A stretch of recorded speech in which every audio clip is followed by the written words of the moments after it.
welcome to episode 55 of Respawn Aimfire. 55. I am Holden DePardo, and I'm here with... Chad Michael Innes. Hey, Chad, how you doing today? Holden, I had a really great day today. Aw. Yeah, thank you for asking me. No problem at all. I'm glad How are you had a good you? day. I had a great day, too. A very productive day. Did a lot. Yeah? But we're going to have an even better episode this Can week. I tell you about something that I did at work today? Tell me, Chad, what happened at work today? What happened at school, boy? Today, Oh, boy. I was scream crying. That's how hard I was laughing at this. Just so you guys, he works at a sweatshop in Bangladesh. I do. I was putting together a presentation for something at work today, and I was going to have some photos in there to make it look nice. Ooh. So fancy I and told myself, professional. you know what? Maybe instead of multiple photos in this, maybe I use the same photo. But every time I see it, it's just a little bit more zoomed in. And a little bit more zoomed in. And by the end of the presentation, it's like close up on this Asian woman's eye. And I'm like, I'm going to wait and see how long it takes people to notice that we have this giant pixelated face where it used to be like this woman off in the distance standing there taking a picture. And I was dying making this thing because it's so stupid, and it was just like total serious presentation. Did anyone else get the presentation? Anyone else understand the joke? It wasn't a joke per se, just a stupid thing, but When you're laughing, it must have been a joke. It took until like 3/4 of the way through the presentation before somebody said, is that getting closer on her face? Chad, you're just a natural Andy Kaufman. I lost it. Chad Michael Innes is the new Andy Kaufman. Yep. That's what that means. So yeah, I did that in the morning, and then I spent most of the rest of the day remembering it and laughing and crying. So it was a great day You were today. crying? No, you were happy crying. Right? I was like dehydrated. My face hurt from wiping away all the tears, and I was like salty and shit. You You had to like drink more water to continue crying. Like I went to go get a glass of water 5 minutes later, and I almost did a spit take all over the wall. I can just picture this coming down the stairs into the downstairs area, and I can just hear your echoing laughter. Oh god, it was so stupid. So stupid. But why what's not stupid, Chad? What is that? Hold on. All the cool updates we have this week. We're changing things up a little bit. Oh! Boom, segue. Oh!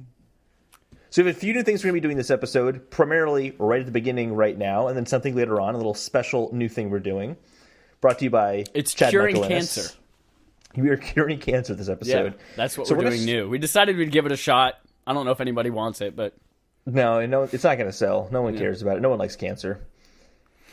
But we're going to start off each week, outside of anecdotes from Chad that are always appreciated. Antidotes! Outside of antidotes from Chad. Anecdotes. Uh-huh. That's better. That's going to be our new quote slide for this week. Every quote of the week is just like, here's what Holden fucked up this week. No. Let's make fun of him No, for it. one of them was my Chakra Khan. Oh, okay, that's right. So Holden fucks up. Chad says something insightful. Those are the two. I don't Those are know the two that we if use. Chakra Khan? Do you get it? I don't know if that's insightful. Well, you had the one too about I try to. I don't care if I embarrass myself because like life's. Oh, yeah. Yeah, you 'cause I'm say deep. important stuff, Chad. I'm deep. I'm just a buffoon over here. Chad's But this antidotes. buffoon's going to bring us through our new segment, which is Weekly Forum. Woo! We're going to start off each week just by kind of giving you updates on what the BARF of the month is going to be. We have a Twitter poll that we'll be posting every single week. You've probably noticed that already if you follow us on Twitter at Respawn Aimfire. And just kind of going over what's new. So we're going to start off. I think this week in particular, it's so packed that we should call it a weekly five-em. 5 of them. I'm just going to call it Weekly Forum for right now. But thanks, Chad. Okay. See, I can do smart things too. You're good. Holden, what's first on our forum? First on the forum is BARF this month. Our Backlog Accomplishments with Respawn and Friends is Metro 2033. Super pumped about this one. Cannot So that's wait. the game we're all playing for our backlogs. Yes. Been sitting there downloaded on my PS4, finally getting around to playing it. Oh, yeah. I've been playing it. Actually, this is the first time I've played a BARF within the first week of us announcing it. Look at you. I think Look ever. at you. You actually started playing it in March. Have you technically played any of it in April? April. April? No. Ooh, all right. I have not, but I did in March. And I actually got a good chunk through it. Scooter, one of our followers on Twitter. Scooter. I do love that name. Oh, he's already been playing it, and he's tweeted at us. He said, #Metro 2033 is a great game, and I'm only about 45 minutes in and already hooked. I really enjoyed it. And then he goes on to say that, the game is amazing and that it was a really good choice. Which, talking about my choice, this was my choice. So I make good choices. See, Chad, I make good choices. Yeah? Well, shut up. So if you are playing the game throughout the month, go ahead and tweet at us what you're thinking. We'll talk about it on the show, and we'll kind of bring it up again at the end of the month when we talk about Metro 2033. Metro. And 3. So Chad's been posting out a Twitter poll every Monday afternoon. No, they don't know it's me. It's Respawn It's Aim you. Fire. It's I'm giving us. you credit for something. Take It's it, Chad. us, the entity. It's us. Fine, it is us. It is us. But Chad posted. So This week's poll. So we do a stupid poll. If you haven't done it follow us on Twitter. One of them was about like pooping your pants or wiping pee off a toilet seat or something. I don't remember. It's whatever I come up with at the time. There's Game Potato was part of one of them. This week was what is the best video game movie? And the 3 options are Tomb Raider, Prince of Persia, or Looking at Dogs Online. And by a landslide, Looking at Dogs Online won with 37% of the vote. It was a 1% difference. It was like an anthill sized landslide. So not a landslide. Tomb Raider came in second with 36%. Prince of Persia was 27%. So everyone agrees Looking at Dogs Online is the best video game movie. It basically means that there hasn't been a good video game movie yet. But I did enjoy Tomb Raider. I voted for Tomb Raider because of all the options that were movies on there. Holden, I picked that this one. is a secret ballot. It's not a secret ballot. You're not supposed to tell people. It's like when you vote for president. It's like when you're embarrassed because you voted for Donald Trump, and so you don't tell anybody. It's more that you're embarrassed because you voted for Jill Stein or something like that. Oh, you're right. You're right. Yeah. So look out next Monday. We'll be posting another one. Yeah, we post these on Monday. The entity will be posting out another one. The entity of Respawn Aim Fire. Yeah, we try to do these with so that they end right around the time we record. So Mondays, look for those. Chad, how can I see beautiful pictures of your face? Oh, shit, you guys. I am so freaking excited. I just want you to know that for the Lord's respawn on Sunday, get it? Because Jesus came back. For the Lord's respawn, I did a photo shoot in my living room with a green screen. We love Jesus, just so everyone knows. This month, photo mode. A lot of you guys participated last month with our photo mode, our very first one. And we gave out $10 codes to a few people. This month, we have one higher stakes $20 code that we are giving out to one person. This month is all based around photoshopping me into your favorite games, screenshots, box art, fan art. So here's the official thing. The prize is one $20 code for the gaming service of your choice. This can be PlayStation Network, Xbox, eShop, or Steam. And if Steam ends up being the winner's choice, $20 codes are available on Amazon digitally, $10 or not, so this one will work. Calm down, Fezd. Rules. The photo must be one of the 15 provided pictures of Chad from bit.ly/April photo mode. Now, I took a bunch of these photos. I made them available to you. There's a bit.ly link. We'll put it in we'll make this our pinned tweet. You go to that, you download 1 or 15 of these photos of me in all of these great poses, like laughing, pretending to eat salad, or maybe I have a VR headset and I'm pretending to be sexy. American Gothic is my favorite. I love American that one. Gothic, yep, with the fork. So I have all 15 of these photos up on that link for you to download and Photoshop into your favorite thing. So you have to Photoshop me into your favorite video game screenshot, box art, or fan art in a creative way. Those are the only limitations. Your entries have until Sunday, April 15th, at midnight Eastern Time to submit on Twitter or Instagram by tagging at Respawn Aimfire, that's us, the entity, and using the hashtag Respawn Photo Mode. Now, guys, I want to put out there, try your best to spell the hashtag correctly, because I thought for a second last month that there were only like 1 or 2 entries, but then I realized everyone spelled Respawn Photo Mode differently. So check your spelling on Respawn Photo Mode so that when I search for that hashtag, I find your entry. Here's how they'll be chosen.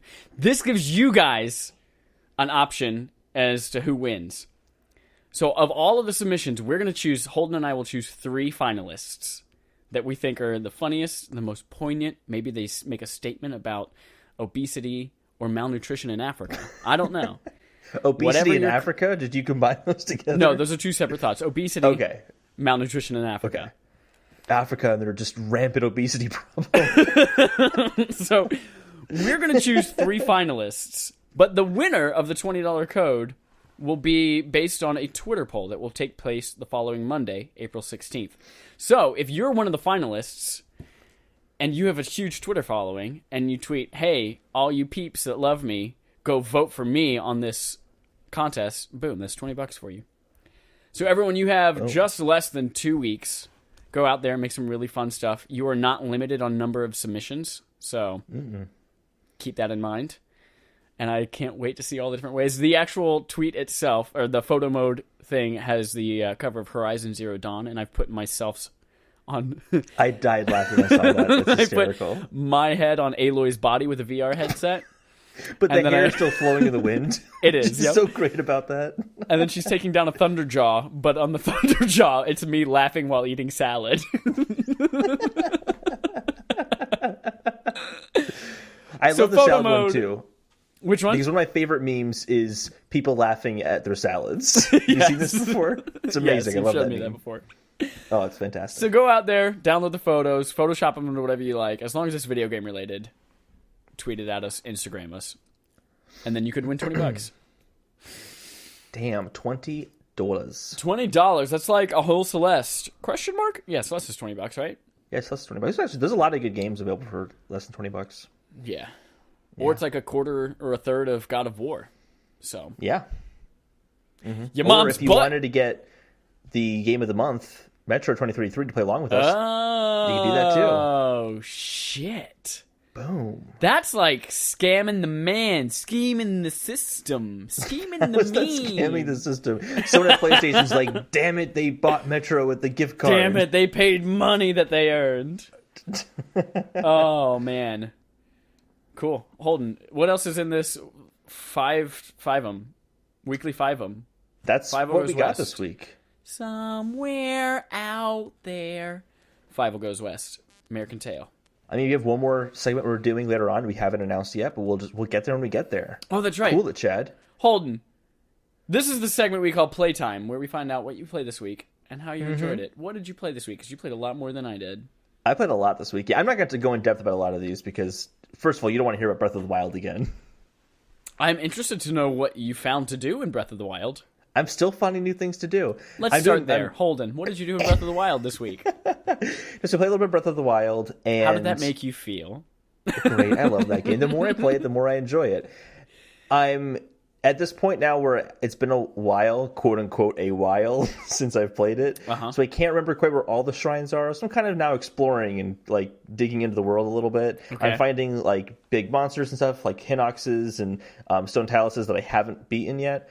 But I'm doing a master mode. I've left my master mode like roughly like halfway completed. So when I came back to it, I'd already kind of have some good items to use, as well as just a lot of stuff to do still. So for those of us who gave up after Ganon, what is master mode again? Master mode is a more difficult version of the game where every enemy is one level up. So there's no the lowest level. Like Bobakin in the game is the second level Bobakin in the normal game. Bobakin. Bokoblin? Bokoblin, right. Bokoblin. Yeah, there I'm we such go. a big fan. Yeah, you're a huge fan of I just had a stroke, everyone. Call 911. You can't even come to say the game you hate it so much. Bokoblin. Bokoblin.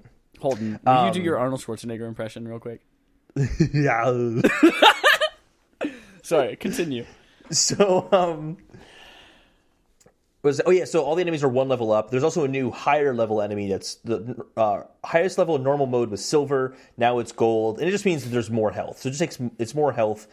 It takes longer to kill these enemies. It also means that your lower level weapons are less effective against them. So when you're starting off the game, it's immensely harder, especially since you have to attack them quickly because when they get hit, their health will start to recover, and it actually happens pretty quickly. Oh. It makes the boss battles slightly more challenging, but not too much so, honestly. The bigger thing is It's just that I'm playing the game again, and I'm enjoying playing the game again. There are slight differences too, like there are floating enemies on these kind of floating platforms. Those floating platforms tend to have chests that have kind of slightly better weapons, like maybe two more opals durable instead of one opal that you're never going to use anyway. Oh no, I just sell the opals and have a ton of rupees. Yeah, but I'm enjoying this game. Cool. Also, I'm Breath of the playing Wild. What's next? You don't want to hear about Breath of the Wild. I'm done talking about Breath of the Wild anyway. I've talked about it so much in this podcast. You're just playing Master Quest for fun. There was like no new content released or nothing. Okay. Yeah. I played Metro 2033, like I said earlier, but I'm not going to talk about that because we'll talk about that at the end of the month. But goddamn, I love that game. It's so good. It's just so much atmosphere. The atmosphere is amazing. I did swear. I'm a big boy. I can swear. Oh my god. Swearing is cool, kids. I played some Hitman, and I really dug down into the menus of Hitman, and there's so many contracts in that game I didn't realize were there. Really? I felt like you played that game inside and out. Not exactly, no. Because like when you go, let's say you're in the Paris level, you do the main Paris mission. Was Paris level the one with the giant, like the music dance floor? Yeah. Gotcha. Okay. And I hope people got the Sapienza update. Its last day is today, which if you're listening to it means it's too late. So too late to apologize. You missed it, but Sapienza level is free.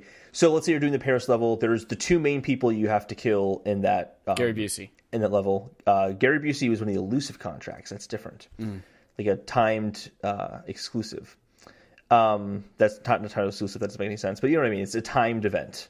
Yep. There we go. Yep. But these are, okay, there's another guy in the level, and he's like a security guard on the top floor or something like that, and you have to take him out instead. So just kind of like a different challenge because he doesn't follow the same patterns that your other targets have followed in the same level. They're just a little bit different, but I still found them to be quite fun because I like that game a lot. Yeah.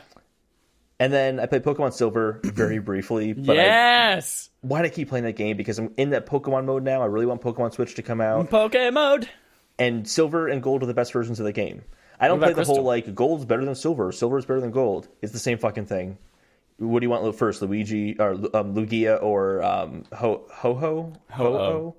Ho-Ho, okay. Ho-Oh, O'Reilly's. But that's a great game. I'm having fun with that one.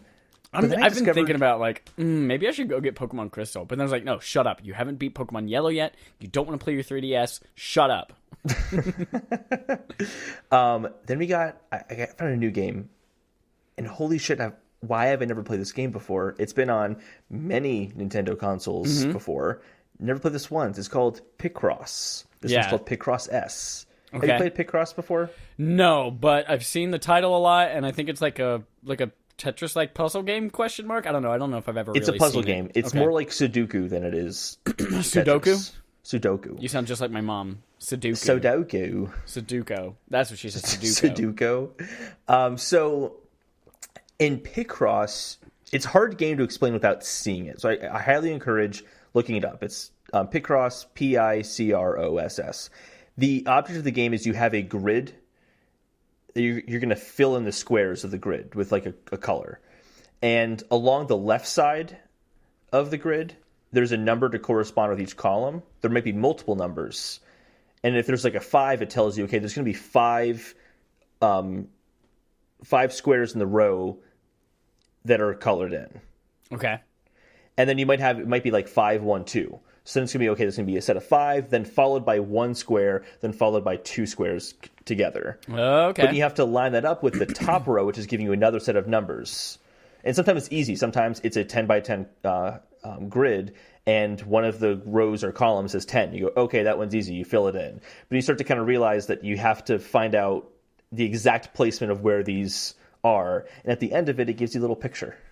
Oh, that's so it's cute. Great. So you're kind of guessing at the same time what this picture is going to be. Is this a Nintendo game, or is it like Nintendo exclusive? I seem to think for some reason that it has some kind of Nintendo exclusivity. So there are mobile versions of the game. Okay. It's not like... It's basically... I only see the Picross brand game on Nintendo systems, but the puzzle type itself, you can get a free mobile app that does the same thing. Right, the Sudoku. The Sudoku. So it's not like it's not made by Nintendo. It's not exclusive to Nintendo, but it is really great. It is $8 on Switch. It's fantastic. But you can get it for Picross free S. on mobile. S stands for Switch. Probably, yeah. But it's been on all the Nintendo systems, and it's really fun. And you try to beat a score, like there's a timer going, or more like a stopwatch. So it's kind of like, how quickly can I solve this puzzle? Gotcha. Really addictive, really fun. Highly recommend it. That's what I played this week. Chad, tell me about all the games you played this week. Playtime with Chad includes 2 titles. Ooh. Because it was the Lord and Savior Jesus Christ's weekend. So Chad is super religious. I spent all weekend praying. With that. You're praying all weekend. So I played about 20 minutes of Metro 2033, but we'll talk about that at the end of the month. You played 20 whole minutes? Yeah, I did not have a good start with that game. Minutes? I had a very bad start with that game. And in what way? Like, the game itself wasn't good, or it was just... I didn't understand a lot of the mechanics right off the bat. Yes. And I got to wrap my head around it's a 10-year-old game almost. I was the very first, you're in the room with, what's his name? Hunter and some guy with an A. And they're sitting there talking. Yeah, Artyom. And they're talking. Ooh, while they're talking, sitting down, I'm going to go explore the room. And then the guy's like, blah, blah, blah, blah. I ran into this guy while I was gone. And he holds out a postcard. But if you aren't looking straight at him, his voice doesn't tell you that he holds out a postcard. And I'm supposed to go pick up that postcard. I was like, I'm just walking around looking at this cabin and this. And then all the guys are coming and busting in through the vents. And I'm like, the door's open. A bunch of guys are running out the door. I'm like, oh, I'm supposed to go out through the door. So I'm running that way. And he's like, grab a gun. I was like, okay. He grabs his gun from this little locker, but I didn't see him do that.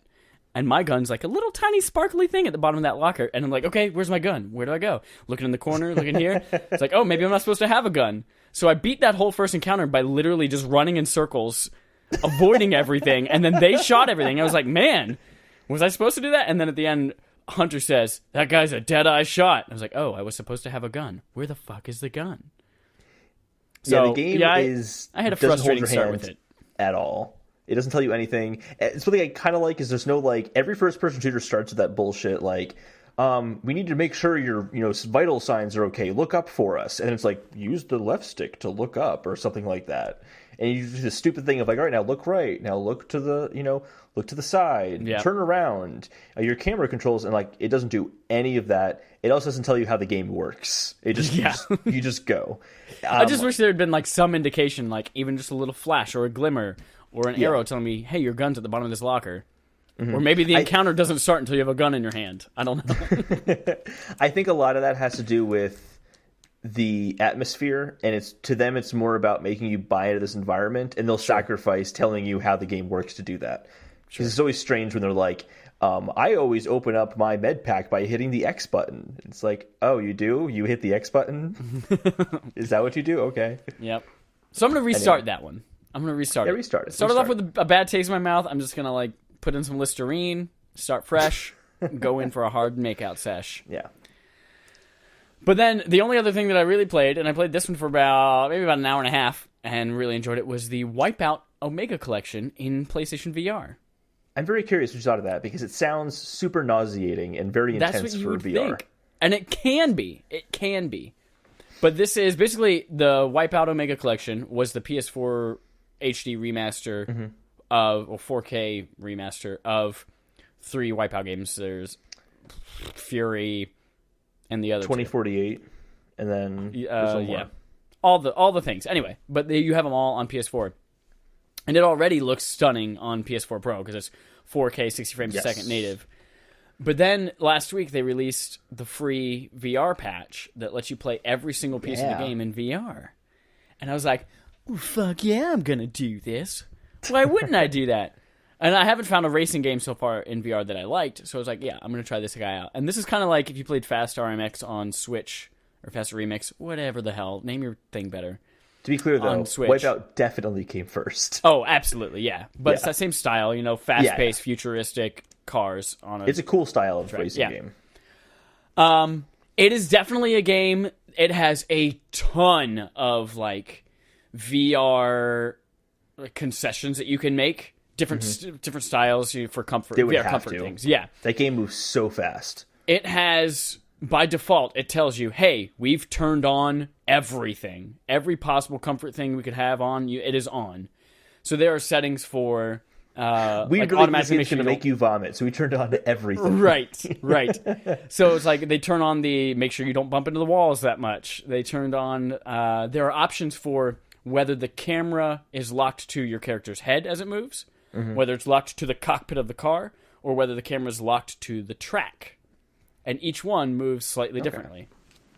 So you have those kind of options. There's also in VR, there's this weird thing where like the less you see, the less like the less periphery that you have available to you, the less nauseating it can be. So they have options for like you have full access and you're seeing everything from your cockpit, or they've shuttered it in a little bit or shuttered it in a lot and you're only seeing basically a screen in front of you almost. Well, that sounds like a waste. Well, yeah, it's that at that point, it's like, well, that's a little too far. But you can scale back each of those options. So I played around with all of them. I started out and I was like, I could see how this can make someone sick, but it's fun. I was like, I want to try out some of these other options. And so I like turned off all the extremes and I was like, I'm going to barf. And then I was like, let's turn back on some of these things. But so I wouldn't recommend playing this as your first VR game. If you haven't built up a tolerance to it, then you're not going to have a fun time with it. But if you've played a little bit of VR and you found a setting that works for you, this game is so much freaking fun. Like, I love the Wipeout games. The only one I played was on Vita, was 2048, and they are outrageously fun. Yeah. It's super cool. Fast-paced, hectic, great. Fast-paced, like the Mario Kart type combat with the missiles and the cannons and the mines and all that shit. It's impossible to aim those missiles, though, because they're moving so goddamn fast. Not in VR, it's not. Oh, I bet you just look at it and it shoots there. But it's like in a driving game, or in driving real life, not a game, like, I'm coming up on a turn or a curve, and I'll just like, I'm going to tilt my head to the right to look and see how it's coming, and then I'll kind of adjust there. It's so natural to do that in VR. And I love it. It was great. So I'm definitely going to play some more of that. I played Wipeout on Vita a lot when it first came out. Yes. And I think that's the only one I've ever played before this. So there's a lot of content for me to get through. Even that game itself was pretty big. I remember there being a lot of tracks and a lot of cars or hovers. Big old game. Is she a great big fat person? Nope, I haven't seen her. That's from Silence of the Lambs. Well, those are the games that we played this week. We played it. We did it. We played some time. There are some games we didn't play, however. So we're going to talk a little bit about the games from last month that we didn't play, but we want to talk about, and kind of let you know what other people thought about them. That we want to talk about other people's opinions of. Leaderboard. What was that? Some games that we want to talk about other people's opinions of. Yes. So we have 3 games. We usually pick 3 games for Leaderboard. We have No Kuni 2. We have Far Cry 5. And then we have Sea of Thieves, which we will talk about later on for our main quest. Yeah. So Ni no Kuni 2 did very well critically. It got an 85 on Metacritic. 67 were positive, 6 were mixed, none were negative. Look at that. Good for you. Level 5? That's your Level 5, yeah. Level 5, yeah. And it's actually interesting with the reviews of this game because half of the people who liked it loved it for different reasons, and the other half loved it for the exact opposite reasons, it seems like. It was very strange how that kind of worked out. Go on. Well, Ni no Kuni is a widely acclaimed JRPG. Yeah. And so there's a lot of hype around this new one just because of the legacy of the first game. And people loved the first game for its storytelling, its characters, and like those were the 2 big things. And that seems like what's missing in this one is that the characters aren't as strong and the story's not as interesting. However, the combat's a lot better. It's real-time combat this time around. And there's this really cool, deep city-building mechanic where you're trying to build up this kingdom. And in your kingdom, you can have different civilians research different things that will then help you in combat later on. It's just kind of this, they balance each other out. So people like it a lot because that combat system and just how deep it can get compared to the previous Ni no Kuni game. Whereas some of the comparisons I've been hearing about the combat system in particular is like Ni no Kuni 1 is more like Pokemon almost. Yeah. Whereas Ni no Kuni 2 is more like Pikmin. Where you have a few different types and you're collecting them and using them. Yes. And it kind of they go further in the combat direction, whereas No Kuni, the first one, went further in the storytelling and character department. So they kind of are different in that sense. The art style, however, is exactly the same, which is super gorgeous. It looks amazing. Gorgeous, darling. It's gorgeous. Gorgeous stuff. But I just love some of the reviews I was looking at had really different perspectives. One says that there's been a lack of memorable characters. There's not really like many deep, interesting characters in this game. Another one says this is a very well-told story with great characters I cared a lot about. And it's the best JRPG I've played in years. And I think what that comes down to is it seems like the side quests of this game really flesh out some of the characters. So I think depending on how much the side quests you partake in, you might get to know these characters a lot better. Gotcha. So it's like in Mass Effect 2, if you did Jack's side quest and you're like, oh man, now I really know you, Jack, and you're a lot more badass than I thought. In a way, yes. Okay. Great game, Mass Effect 2. Awesome game. And that Jack was a great game. Yeah, Jack was so freaking cool. Yeah. Who did you romance? I think I romanced Jack in that game. Although I played it twice. I did Jack once. I don't remember who I did the other time. I don't remember, honestly. I want them to release a trilogy collection of that series so badly. It's the only trilogy collection I really want outside of a Zelda one on Switch. I want an HD Zelda trilogy on Switch. Yeah. But yeah. So that's No Kuni 2. It did very well. Well, it was 85, right? 85 on Metacritic. We have Far Cry 5 is the next game. That also did very well. Cinco de Cuatro. Interesting one to point out, though, is that there's always a little bit of a difference between games and Metacritic and how they do per console. Yeah. Like, it's usually like 80 and 82 or like 91 and 90. Like, it's never a huge difference. Like Check the this out, PlayStation Far Cry 4 5. versus the Xbox One version. Versus PC. Versus yeah, PC. So on the high end, Xbox One was 84. PS4 was 81. It's a bigger difference than normal. But then PC is 78. Whoa. That's a big range. But like Ni no Kuni, most people liked this game a lot. It got a 61 positive scores, 10 mixed, and also 0 negative. And with this game, I'll be honest, reading some of the reviews for this, because we just played Far Cry, and I didn't really care for, or Far Cry 4, I didn't really care for it that much, but this sounds a lot better. Even though they say it's very familiar with how it feels in the game, it's very open-ended. That's like the big positive that I'm seeing from this. Yeah. It actually reminded me a lot of Breath of the Wild in the sense that you start off in a tutorial area, you complete the tutorial area, and then it's go anywhere, do anything. There's the kind of 3 major bosses before you get to the main boss, and you can do them in any order you want to. You don't have to do anything in any particular order. It's all about wherever you want to go. And that's I clearly they didn't get inspired by Breath of the Wild for that, because they've been developing this game for a long time. But it's nice to see that that's a direction that a lot of these developers are going in now. I think it's a really good idea for open world games to have that much freedom. Yeah. But like we kind of felt about Far Cry 4, the characters aren't that interesting. I don't remember who any of them are. The story's kind of That seems to be the case here, so a lot of the characters aren't super interesting. The villain has this kind of cool concept of he's a cult leader, but initially they don't do much with it. Kind of just the big dilemma is that they're preparing for an apocalypse, like an impending apocalypse to arise. But it's really vague what that even means. However, most reviewers have said it builds to something very cool in the end, and it was worthwhile.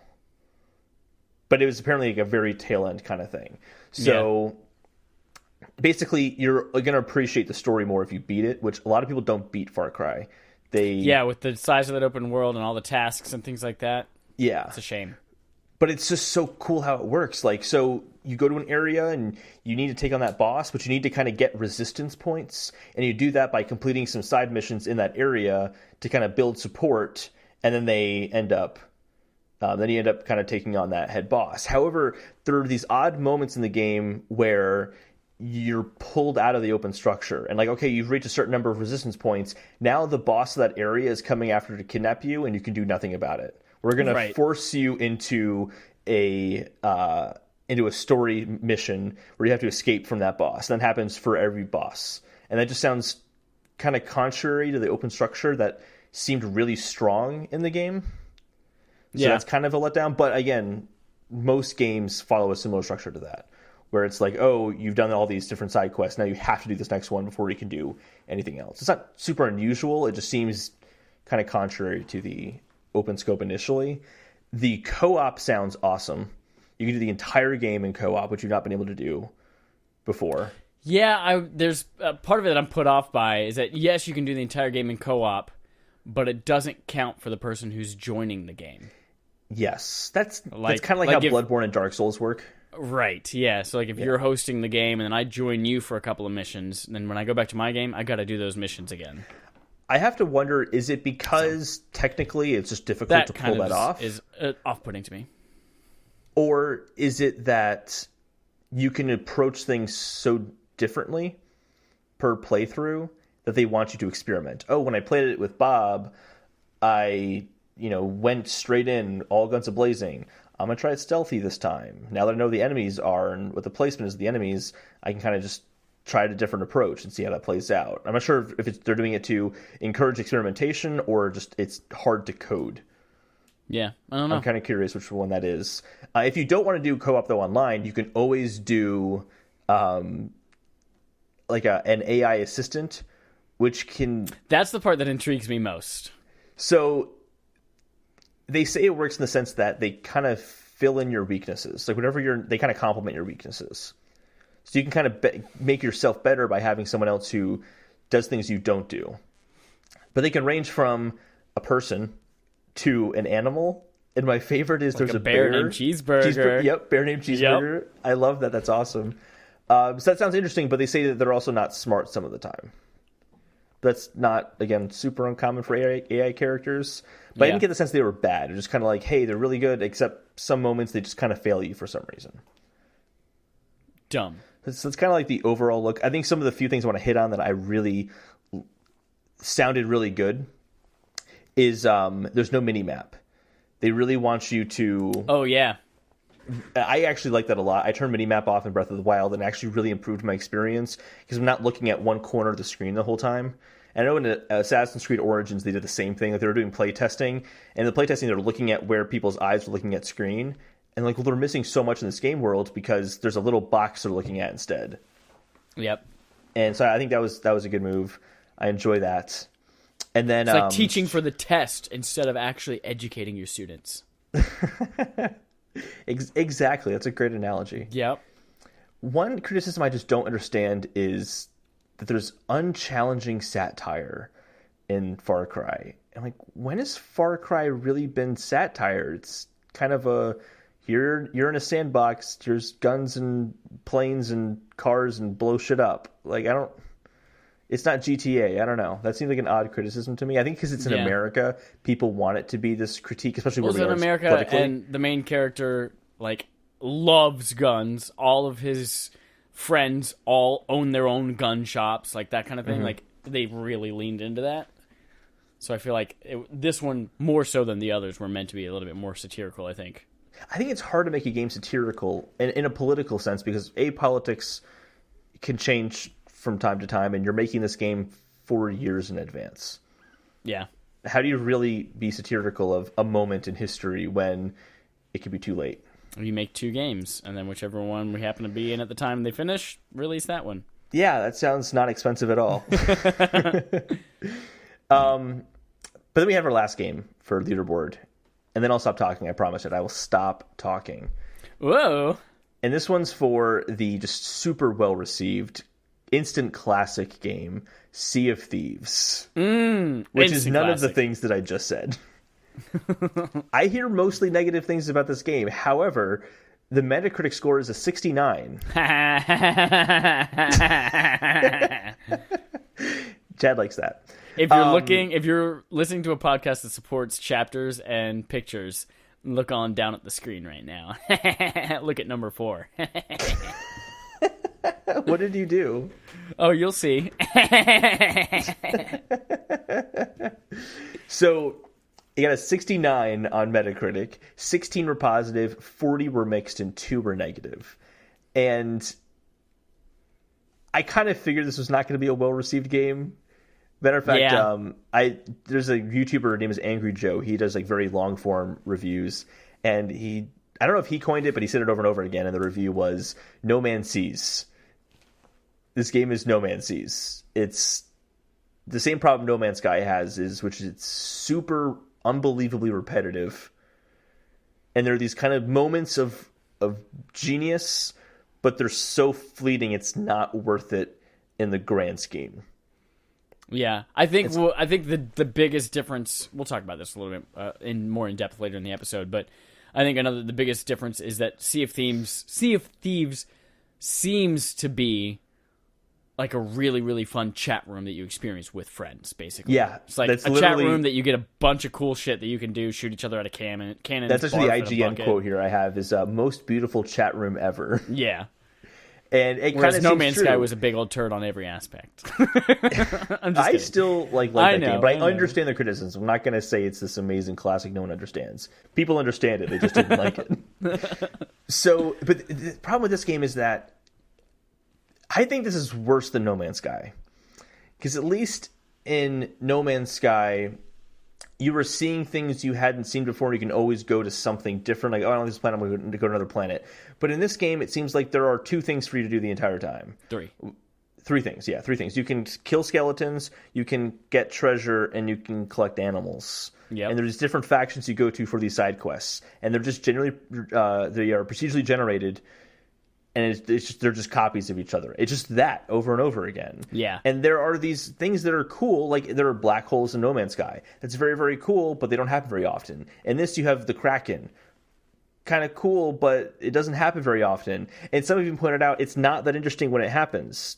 Like, it's just these tentacles coming out of the sea. If you jump in the water to see the Kraken, there's nothing there. It's tentacles coming out of the water. And that's just kind of a letdown. But, like, the moments that are fun kind of comes from that chat room aspect, which is using your telescope to look around the seas and around your ship, and all of a sudden you open your crewmates in your telescope lens and he's eating a banana, and it just makes you laugh because it's ridiculous.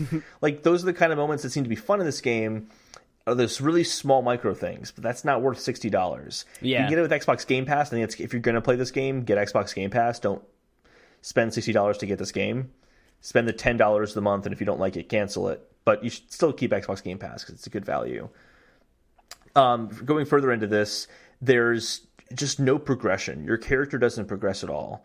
Everything you kind of attain that's better is just like a new piece of clothing that you can only see if you decide to start dancing. Otherwise, your first-person perspective, you can't see it. If you decide to start dancing. Everyone says that the first few hours are really good, but it just falls apart after that. Yeah.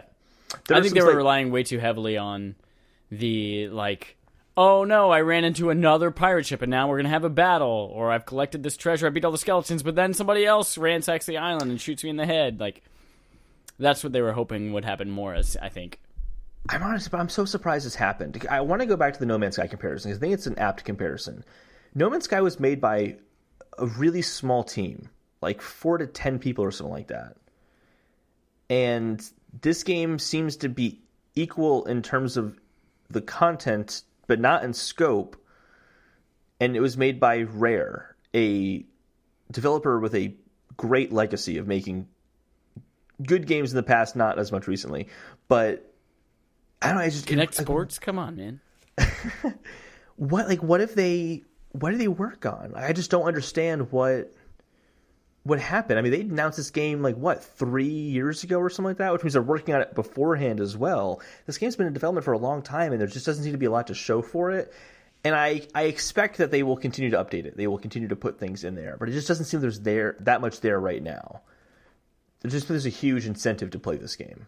There's only 2 ships in the game you can get, which is ridiculous. That is absurd. In a game about ships. Yeah, in a game about ships, there's only 2. The best thing people are saying about it is that it's the best looking water they've ever seen in a video game. So that's all I keep hearing. I just want to download it to look at the water. Yeah, even the people who are the most critical said the water looks beautiful. So we'll get more into how this relates to Xbox and all that, but it's definitely a letdown of a game. And the issue is that No Man's Sky got a lot better in the past year or so. No one cares because it sucked initially. And that's, I think what's going to happen here is this game could be awesome. If they added some more unique storylines and side quests, this game could be incredible. It's not. So when they update it, no one's going to care. Yeah. It's sad. So that got a 69. 69. But that is Leaderboard this week. Yeah. So that's all the things that came out last month. I added a new segment. I came up with it today. We don't have a name for it yet, but there's a new segment, and we're gonna call it Boom.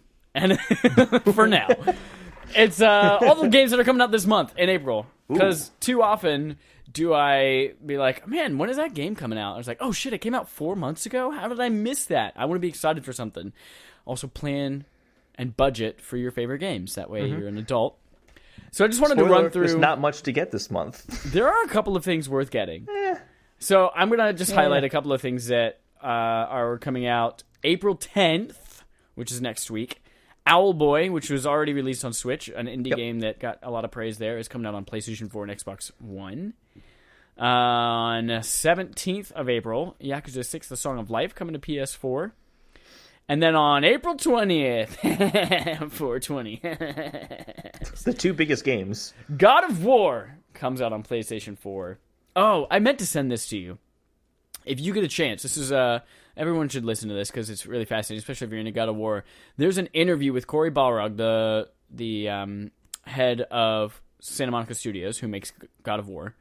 There's an interview with him on Kind of Funny Games Cast this week, where they talk about a whole bunch of things, from the length of the game, why it started as 15 and then ended up at like 30ish. So I think that'll put your thing at ease. Yes, because that's the one thing I'm like, oh boy, so you're playing for 15 hours and it ended up being 20 hours more. It sounds like they have some serious pacing issues. Yeah, I would love to hear an answer on that. That's my number one concern of the game. That's in there. There's like all of the game mechanics, why they chose to do certain things, why they changed up the battle systems in specific ways. It's a really fascinating interview, so go listen to that. I think it's Kind of Funny Gamescast this week. God of War comes out 420. Also on 420, this hasn't gotten any coverage in a while. So Nintendo Labo comes out. All your cardboard dreams come true. Both the Variety Kit and the Robot Kit. Chad, you can finally be a robot. And both of them include Labo Garage, which allows you to make your own shit. Then coming out the 24th, I just have a soft spot for Adventure Time. I'm sure this game is going to suck. But on April 24th, Adventure Time, Pirates of the Enchiridion comes out on Switch, PS4, Xbox One, and PC. Did you ever watch Adventure Time? Yeah, I don't like it. You're an idiot. You don't like Rick and Morty either, do you? No, I don't. God, why don't you just, show up so in heaven boring. already?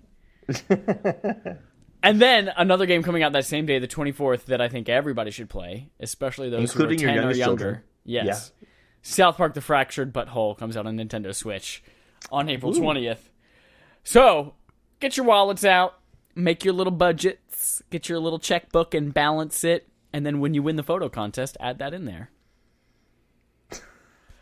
Holden, that's a lot of shit. We are 48 minutes into this podcast. Yeah. Let's open up our quest log and take a look at what the internet provided for us. What is our first quest from? Tell us about them fetch quests. So we have one from Twitter user Marcus Sellers, who's an industry insider, although there's been a lot of debate as to his credibility lately, so I'm hesitant to say this, but I've heard other people say it, which is why I'm saying this. So Super Smash Bros. For Switch is going to see the return of Ice Climbers.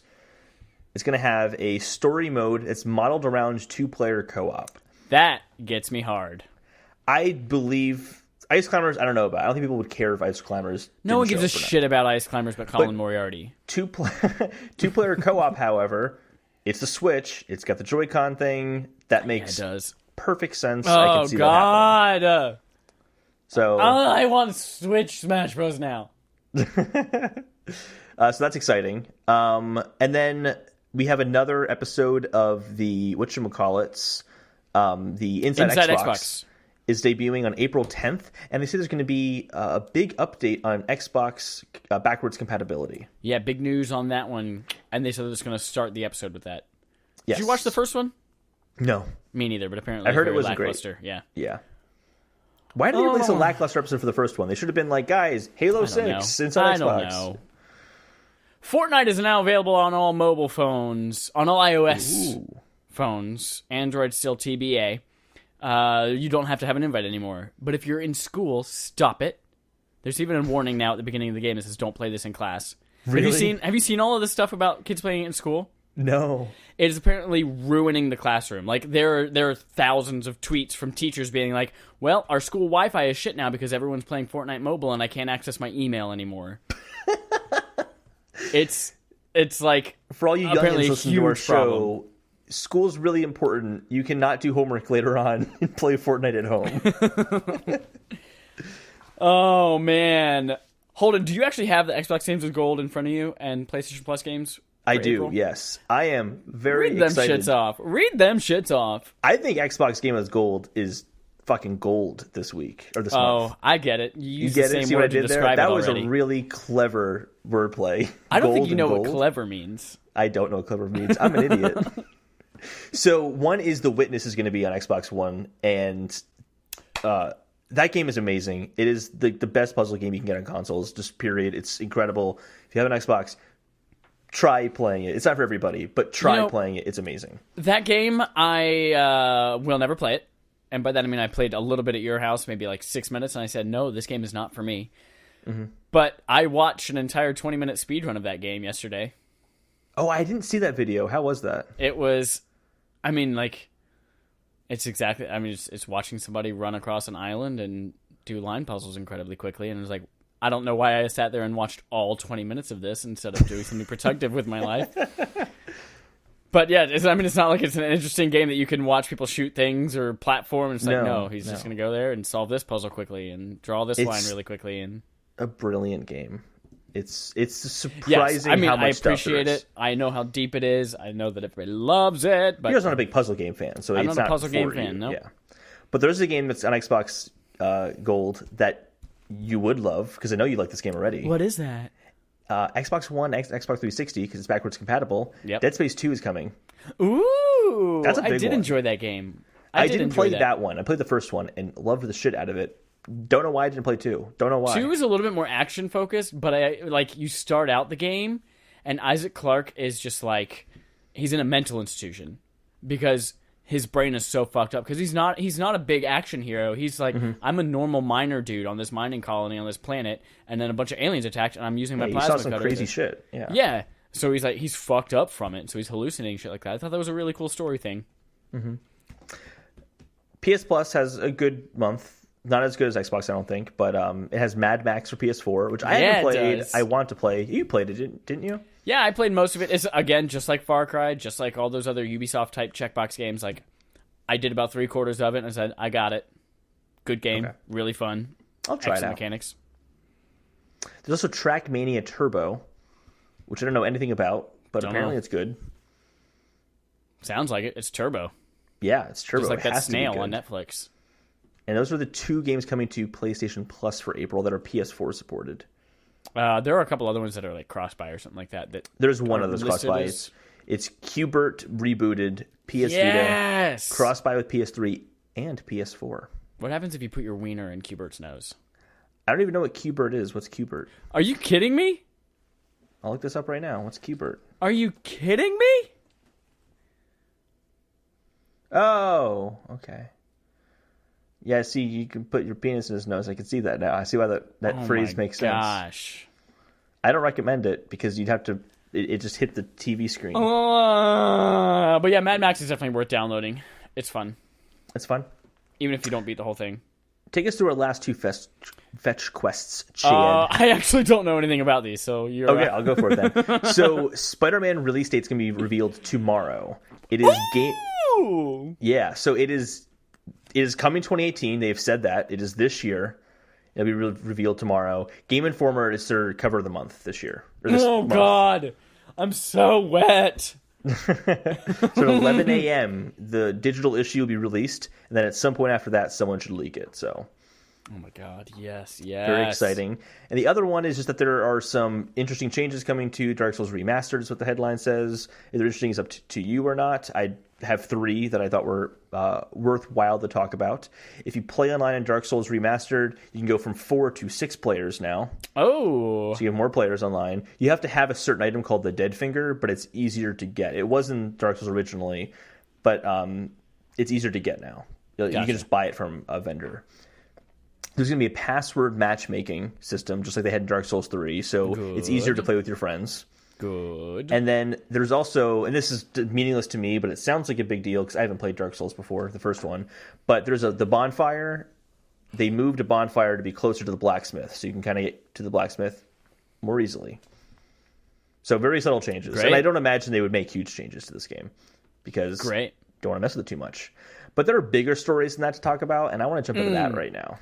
Quests proper, like number 1, the most important of the week, Pokemon Go adds Mew and new quest mode. And let me tell you how excited I am for this. Okay, so I would mean to ask you, what does this quest mode mean? Because that's, I think, what's been kind of missing is an ongoing element to Pokemon Go that's not just catch more Pokemon. Yes. And that, I mean, I've been talking about for a while, like, my involvement with Pokemon Go is... It is a thing that I do on my way to other places instead of looking forward on the sidewalk. But now it's like, oh shit, Mew is out there. Looking is overrated. I know, right? And it like gives you things and reasons to catch Pokemon that you wouldn't normally do. Like, there are 2 types of quests. One of them is a field research, and it's like you get these from Pokestops, and you can complete as many as you want in a day. But they're like, catch 5 Pokemon in a row with a great throw, or catch 3 fire-type Pokemon, or shit like that. Or hatch 3 eggs, and you get either, like, a bunch of Stardust, or an encounter with an uncommon Pokemon. If you do one of those for 7 days, on the 7th day, you get the opportunity to encounter a legendary Pokemon. Ooh. Which...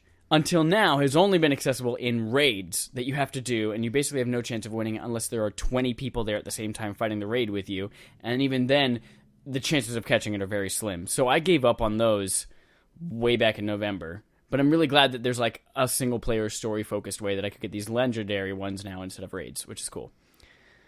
But then there's the Mew thing. This adds all of this other... These are the special research. And you get, like, little things from Professor Willow. And he's like, hey, yo. Who the fuck is Professor Willow? Okay, shut up. He's awesome. He's the cool version of Professor Oak. Whoa, you just pissed off a lot of Pokemon fans there. Well, he's the original. The shoe fits. He gives you 8 different quests. And these quests are like, ooh, Mew has been spotted around these areas. It's like, get familiar, like, do a couple of raids here, a couple of things here, like, little kind of checkbox type things. But then there's things like, oh, we got some readings that he might be disguising himself as other people, so you have to, like, catch a Ditto. And in the game, Ditto doesn't just show up. You just have to catch a other bunch of shit, and one of them might be a Ditto. And it's like, also catch, like, 10 ghost types. So it's kind of like the same type of stuff, but the rewards are better, and at the very end, you get Mew. Interesting. Yeah, so let's say I'm back in, and by that I mean I never left, but now I'm excited to be playing it again. This is your most played game. Like, you play it is every day. I do, every single day, but 3 days since it came out almost 2 years ago. I took a break for 3 days because I thought I was going to give it up, but then Farfetch'd, which was Japan only, was available for only a few hours. And you had to play, and I fucking had to play it. Got sucked right back in. Well, all right, so the rest of the news is bullshit. All right, let me find one here that is interesting. We'll stick with Pokemon for a second here. There were some leaked images of Pokemon Switch apparently shown off. And they're questionable, to say the least. For starters, the person who says, hey, I found these pictures, but I'm not going to show them yet because I don't know if I can show them. So he just described them at first, and then he ended up... Oh my god, it's like Joseph Smith with the golden plates in the Book of Mormon. Hey, I got these gold plates. God said this, I promise. I'll describe them, but I'm not allowed to show them to you. But he did end up showing them off, and then that's where kind of more skepticism came into play. But the things that he is saying is things that have been confirmed by other leakers of Pokemon Switch. Ah, okay. So, and these things are not hugely revelatory. They all make sense. Like, if I were to make up fake speculation on Pokemon Go, these would be the things I would speculate on. Pokemon Switch, yeah. For starters, you start Pokemon battles by running into the Pokemon. You can see them all running around now. Apparently. Nice. You can have any Pokemon follow you around. Just like in Heart Gold and Soul Silver. Which nice. I welcome that. That's the best thing about Pokemon Yellow. Actually, I'd say the primary reason to play Pokemon Yellow. And then there's also Poke Ride, which is where you can ride on top of certain Pokemon. So when you're like surfing, for example, and it's like a Lapras, you will actually see yourself sitting on top of a Lapras going in the water. So then he posted the pictures, and the pictures were blurry for starters. And people pointed out that one of the islands in the background of the picture was square. It's like if they're putting this thing on Switch, it's not going to look like the Game Boy versions where all the land masses are blocky. So there was a lot of skepticism, people pointing out that it might just be a picture of an emulator of Ultra Sun and Ultra Moon or Sun and Moon on a PC, up-resing the graphics a little bit. Yeah. And that's why it looks a little bit better. So there's a lot of skepticism around it, but I want to do this more just because the things that are being talked about in terms of new features are things that have been confirmed elsewhere as well.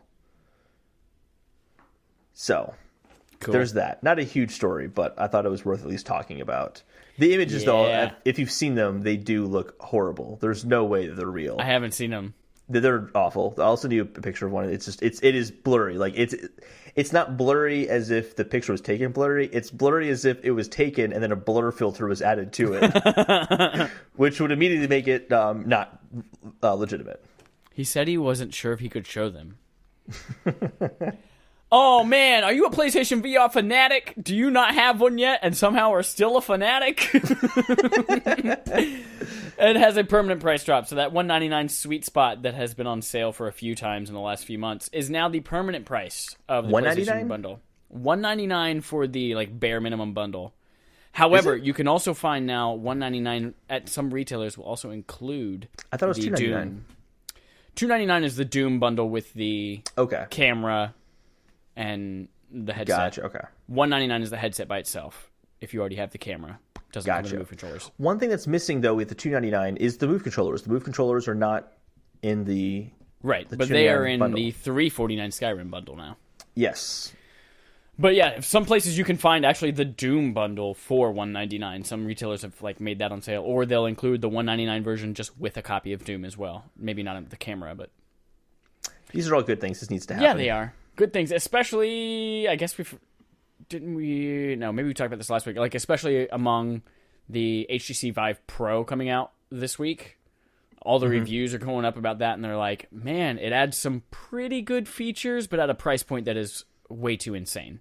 Yeah. So to see that this is now like on the opposite side of the spectrum, that this is now like insanely affordable. Mm-hmm. That's awesome. Sweet, sweet, sweet. Sweet. I think this is a really cool story. There's been some teasing of Spyro Treasure Trilogy coming out. Yep. And the way that the company is apparently hinting very strongly at its release is quite clever. So a few gaming outlets, such as like IGN, received in the mail a purple egg with scales, and it says, "Something's about to hatch." And it's from Falcon McBob. Falcon McBob on Twitter, his hashtag is @Spyro the Dragon. His Twitter handle. Is @Spyro the Dragon. I don't do the social medias, okay? I try my best. I'm 105 years old.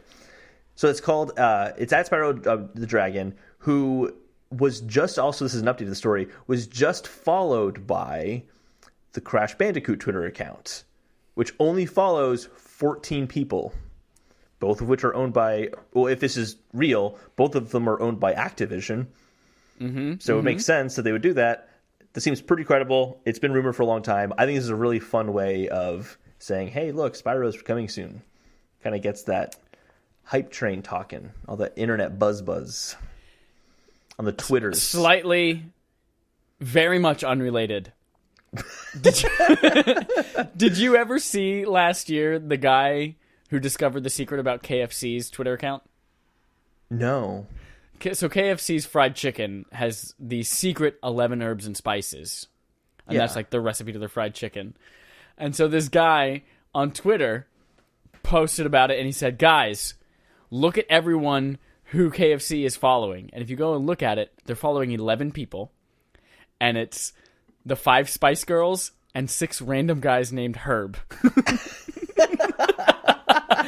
And they tweeted him back and like gave him a lifetime supply of KFC or something like that. They're like, I can't believe you figured it out. That's awesome. That is pretty amazing. Yep. Oh man, it's about fucking time. They just need to flat out announce it. No Man's Sky. Speak of the devil, and he shall appear. No Man's Sky coming to Xbox. Xbox. Was there a date given for this one? Original? No, just summer. Coming in the summer. And it has this big next update as well. Now, the next update I didn't care to read about because it's No Man's Sky. But what I am interested in talking about real quick is this an opportunity for this game to actually catch on? Because as you mentioned, it launched on PS4, no one gave a shit about it because it was terrible, and now it's good, but no one cares because their impressions better. like this is now a brand new audience that's getting it. Great or good, it's better. Okay. This is a brand new audience now that's getting it for the first time, and their first experience with it will be the better of the two it's coming with all of the updates to it. And the next update, there's nothing that's been said about it other than, and this is a quote from Sean Murray, the co-founder of Hello Games, "We call this update Next because it's an important step on a longer journey for us and the community." And then he also says that, where was it?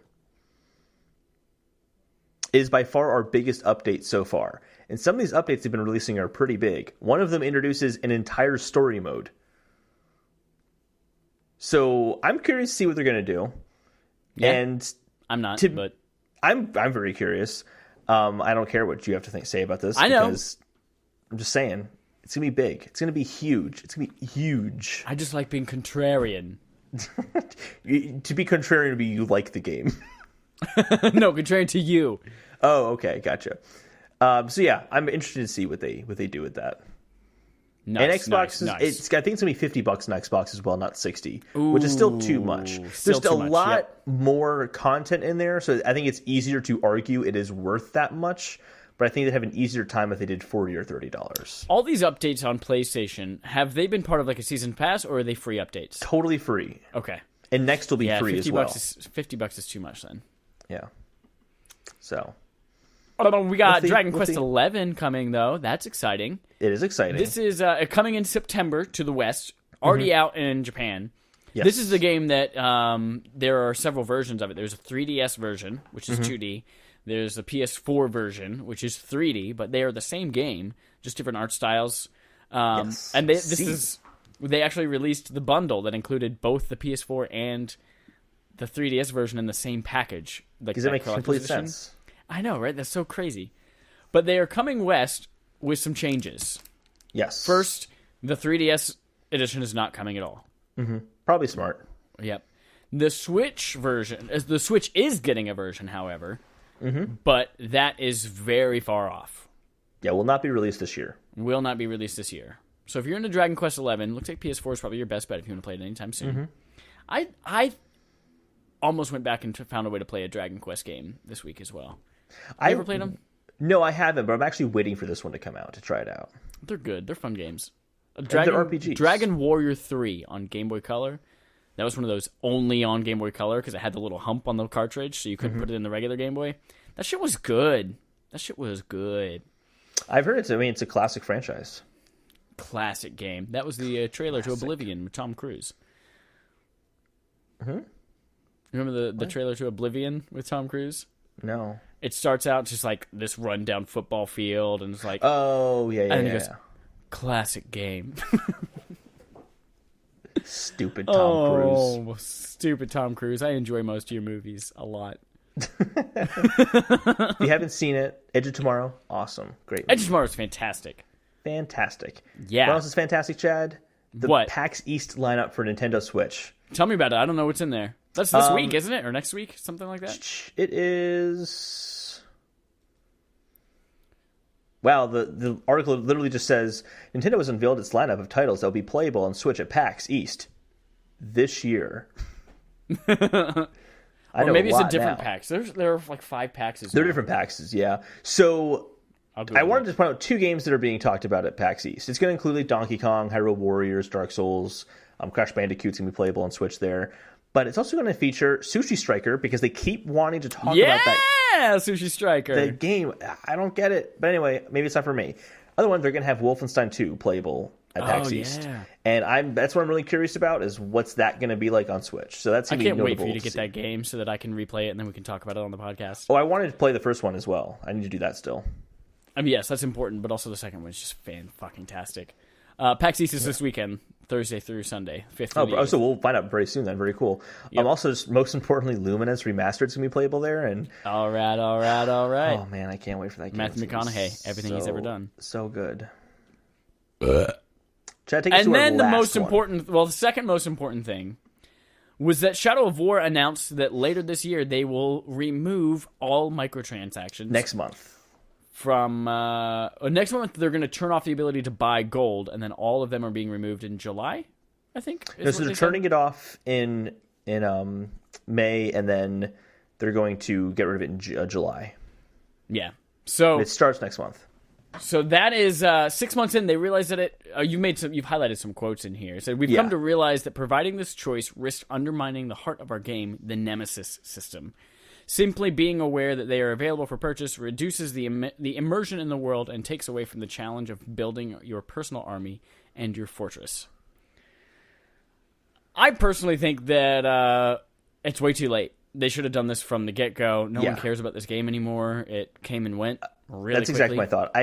To me, I think this is, how can we add some really big PR so people buy this game? Yep. How about we remove microtransactions? Also, I'm willing to bet no one bought the microtransactions, because if they did, they wouldn't be doing this. Yep. There's no way that a company would be like, geez, we just made hundreds of millions of dollars on microtransactions in Shadow of War. Let's get rid of them. Let's do the noble thing here. No one bought these, and they realized they could make a good headline out of it. That's what it seems like to me. I have no data to back that up. It's pure speculation, but I don't think I'm wrong. Nope, I don't think so either. It just seems strange. It seems very, very strange. But yeah, those are all of our items in the quest log for this week. Are you ready to jump into the main quest? It is. Yeah, we've got our main quest. So our main quest this week is, how will Sea of Thieves impact Xbox exclusives going forward? So Sea of Thieves, the first of, what do we have, 3 confirmed for this year? Exclusives. This State of Decay 2 Thieves, Crackdown, and Crackdown 3. Yeah. All 3 of which Xbox has announced will be available day 1 on Game Pass, which is awesome. Mm-hmm. Yep. But this is the first of the 3, and I think, well, my personal opinion is that the next 2 will follow in that it is a big letdown. I don't know State of Decay 2, but I think Crackdown 3, actually, that's my prediction for this year, is Crackdown 3 is not going to live up to expectations. I think State of Decay 2... State of Decay 1 is not a polished experience whatsoever. Mm-hmm. It is kind of like an indie version almost of like a survival Dead Island almost type game.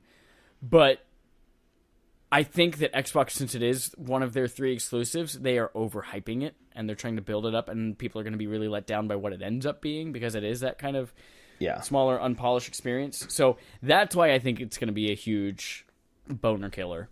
Yeah, and to go back to the whole No Man's Sky thing, that game was a letdown, but Sony wasn't relying on that for their like major tentpole releases. Mm-hmm. It was like not a make or break it thing. Like Sea of Thieves, State of Decay 2, Crackdown 3, these are really make it or break it for Microsoft in a lot of ways. I mean, if they all fail, they will still be a successful console manufacturer, but it's really going to tarnish their brand, I think. That it's been so long since we've really seen big exclusives coming out on the Microsoft console, and the first one comes out this year and it tanks.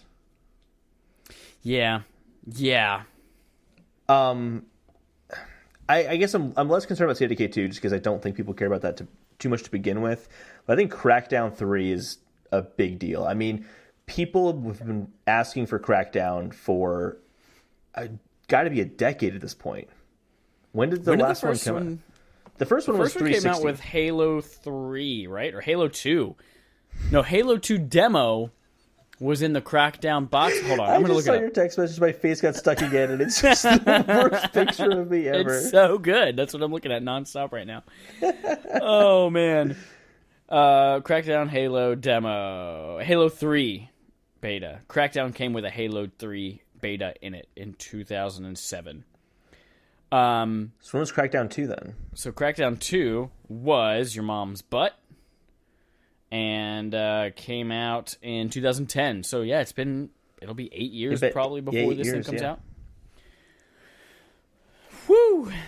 That's a lot of hype. That's a lot of build up for this game.